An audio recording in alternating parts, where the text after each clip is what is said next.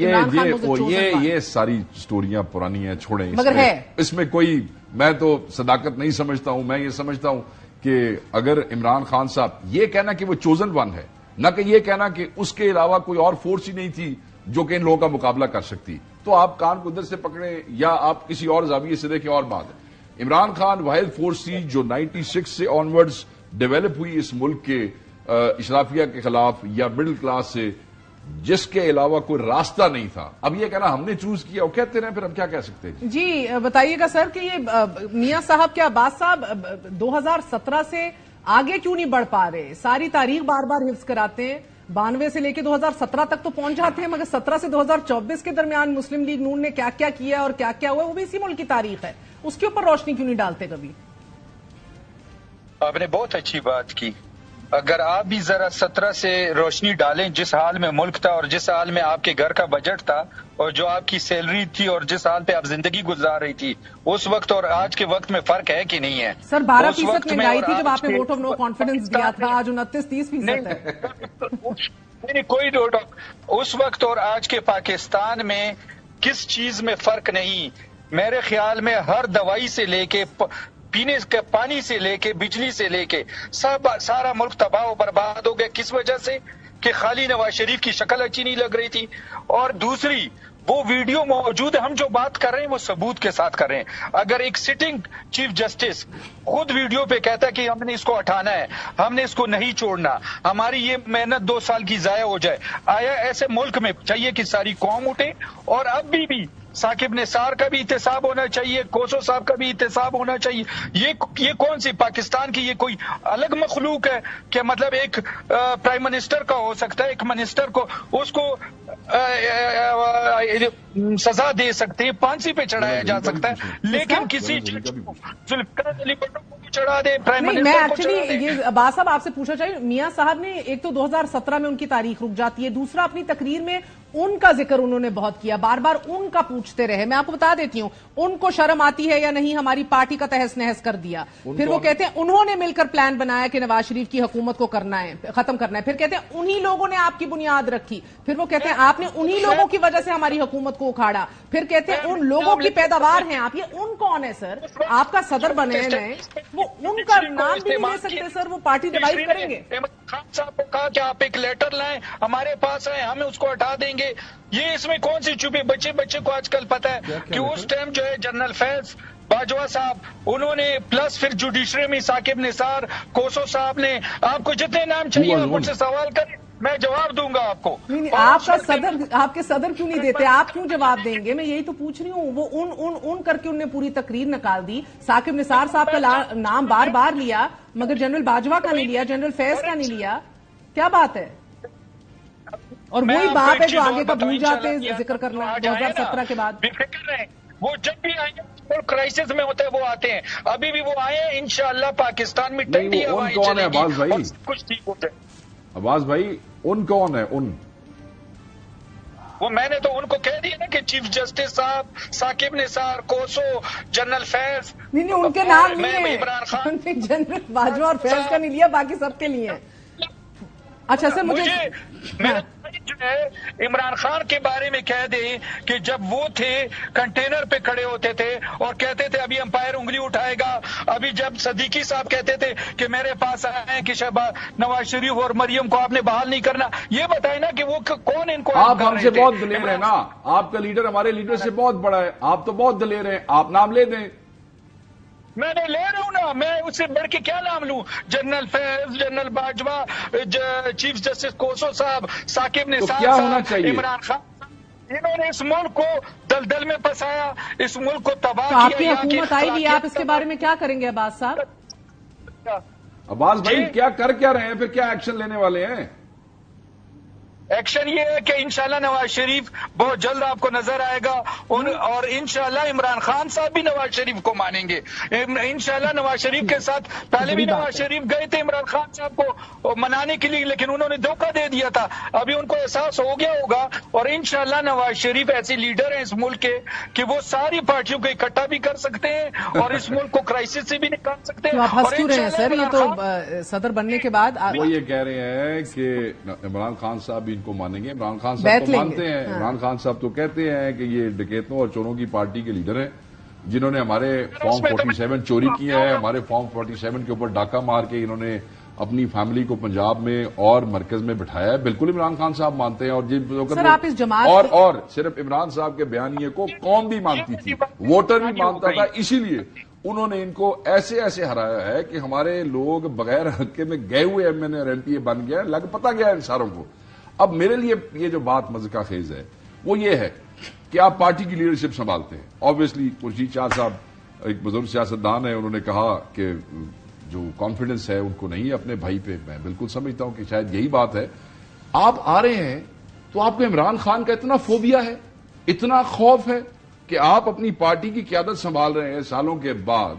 آپ پارٹی سے یہ نہیں پوچھتے کہ جناب تم اقتدار میں کیسے آئے, اس وقت عوام کا حال کیا ہے. انہیں پوچھنا پڑے گا, آپ پتہ نہیں دیکھیں ہے. پرفارمنس پتہ نہیں ہے, نہ پرفارمنس بتائی ہے, نہ ٹارگیٹس بتائے ہیں, نہ یہ بتایا ہے کہ یہ ملک جو اس وقت پنجاب میں کسان مر رہا ہے, 2200 روپے کے اوپر گندم جاری ہے, اس کے ساتھ کیا کریں گے نہیں بتایا. مجھے بات بتائیں, بجلی کے بلوں کے ساتھ کیا کریں گے نہیں بتایا. مہنگائی کے ساتھ کیا کریں گے نہیں بتایا. آپ جماعت کو سمجھتے ہیں, اس کی حیت کو, اس کے مزاج کو سمجھتے ہیں. میاں صاحب 7 سال بعد تقریباً پھر سے بن رہے ہیں صدر. اپنی جماعت کی سیاست پہ کیا اثر ہوتے دیکھ رہے ہیں, یا آپ سیاست میں اب فعال ہو کے ان کو کیا کردار ادا کرتے دیکھ رہے ہیں؟ میں یہ سمجھتا ہوں کہ انہوں نے گھر رولا پہ گیا جی. رولا ایسے پہ گیا جی کہ ایک طرف چیف منسٹر پنجاب ہے اور دوسری طرف پرائم منسٹر ہے. انہوں نے چلنا ہے حساب کتاب سے. اگر وہ حساب کتاب سے نہ چلے تو دونوں کی کرسیاں خطرے کے اندر ہیں. پرفارمنس ہے کوئی نہیں. جب پرفارمنس نہ ہو تو بیساکھیوں کی ضرورت ہوتی ہے, اور اگر وہ بیساکھیاں نہ ہو تو دھڑام کر کے, اور اوپر سے مینڈیٹ بھی چوری کا ہو. دوسری طرف میاں صاحب کیا کریں گے, وہ انقلابی پلے کرنے کی کوشش کریں گے. ان کو جج یاد آ رہے ہیں, ان کو جرنیل یاد آ رہے ہیں, ان کو جیل میں پڑا ہوا عمران خان یاد آ رہا ہے, ان کو پچھلے معاملات یاد آ رہے ہیں. پچھلی تقریر میں عوام کے ساتھ گلے کر دیے, دتا تسی عوام نو کچھ نہیں گلا, پھر عوام نال کر چھڑیا.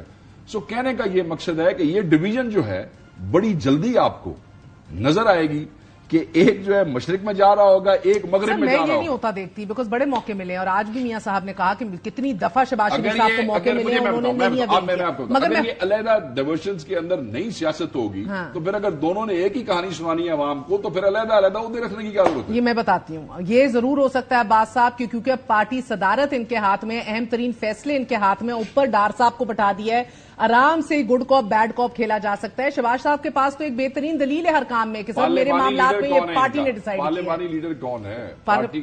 پارلیمانی لیڈر نے سارے فیصلے کرنے اہم. یہ تو پارلیمانی لیڈر نہیں ہے, یہ تو میں نے بھی نہیں ہے. پارٹی پارلیمانی نہیں سر, یہ تو نہ کہنا, بیٹھے ہوئے تو ہیں اسمبلی میں. عباس صاحب, میاں صاحب اسمبلی میں بیٹھے ہیں, ادھر یہ ماننے کوئی تیار نہیں ہے. شیخ وقاص صاحب کہہ رہے ہیں لاہور سے بھی ہارے ہیں, اور شیخ وقاص بھائی اکٹھے منسٹر رہے ہیں, کیونکہ ہم اکٹھے رہے ہیں, ہم اکٹھے منسٹر رہے ہیں. مجھے پتا ہے کہ یہ نظام, ہم جب ابھی نواز شریف کے ساتھ ہے نا, اگر ہم کہیں, کسی نے کہا کہ یہ پریس کانفرنس ان لوگوں سے کرائی جا رہی ہے کہ جو الیکشن جتایا گیا, تو میں 2 دفعہ الیکشن آ رہا ہوں, جیسے فضل الرحمان صاحب کہہ رہے ہیں نا کہ پی کے میں دھاندلی ہوئی ہے اور ایک پری پلانڈ دھاندلی ہوئی ہے, تو اس لیے ہم کہہ رہے ہیں کہ یہ الیکشن میں ہمارے ساتھ دھاندلی ہوئی ہے.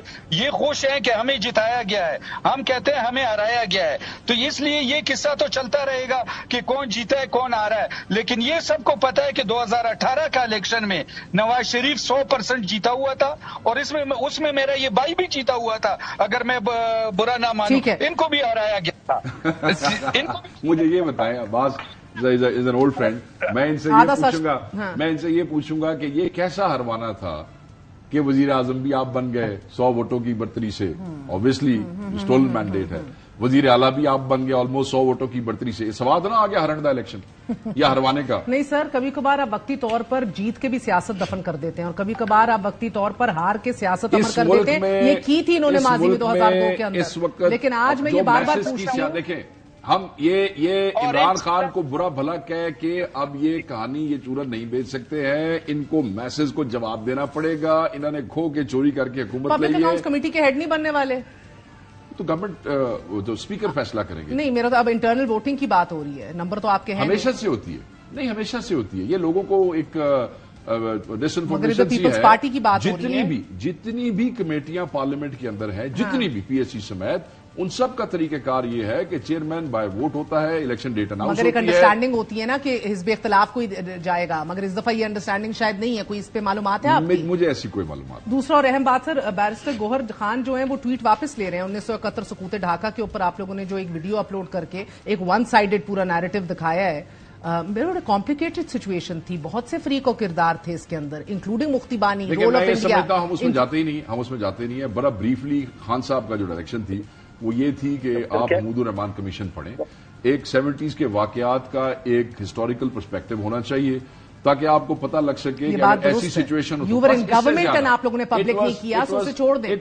وہ کیا کہتے ہیں بریف مینشن تھا نہ عمران خان صاحب کو پتا تھا اس ویڈیو کا جو اپلوڈ ہوئی ہے. دیکھیں عمران خان صاحب جیل میں ہے. عمران خان صاحب کو تو کوئی فون لا کے نہیں دکھا تھا. یو تھنک یہ اسمارٹ موو تھی پی ٹی آئی کی یہ اپلوڈ کرنا؟ دیکھیں جی chairman has explained. I think جو chairman has said that should be. بہت بہت شکریہ. شیخ وقاص صاحب ہمارے ساتھ موجود تھے اور عباس خان صاحب نے گفتگو سنی. Very short break, we gonna be right.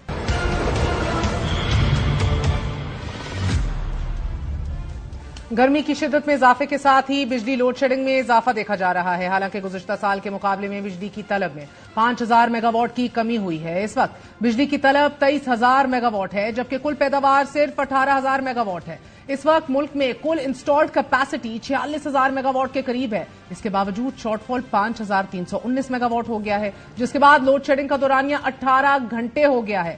سادہ الفاظ میں پاکستان کے پاس بجلی پیدا کرنے کی صلاحیت موجود ہے مگر بجلی کی طلب کم ہو گئی ہے اور عام پاکستانی کیپیسٹی چارجز کی مد میں پیسے پاور پلانٹس کو دے رہا ہے. مگر اب لوڈ شیڈنگ کو لے کر عوام کی برداشت جواب دے رہی ہے. آج پشاور میں بجلی لوڈ شیڈنگ کے خلاف احتجاج کرتے ہوئے مظاہرین نے موٹر وے بند کر دی.